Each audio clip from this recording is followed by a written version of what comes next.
সালমা একটা কমেন্ট করছেন যে আপু আমার মুখে মুখে বিয়ে হয়েছে, কাবিন হয় নাই, এখন এই কাবিনে আমি কাবিন করতে বললে তারা কাবিন করবে না, তো আমাকে ফুল ফ্যামিলি অত্যাচার করে, আমি এখন কি করব?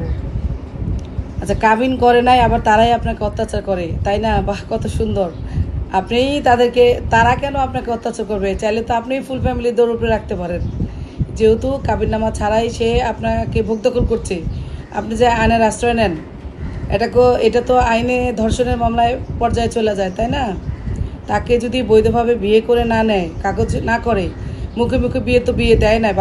বাংলাদেশে থাকতে হলে বাংলাদেশে আইন মানতে হবে, তাকে কাগজে কলমে বিয়ে করতে হবে। এখন সে কাগজে কলমে আপনাকে বিয়েও করে নাই, আবার নির্যাতন করছে। আপনি যায়া আইনের আশ্রয় নেন, দেখবেন সে আপনাকে বিয়েও করবে, কাবিননামাও দেবে, নির্যাতনও করবে না। ধন্যবাদ।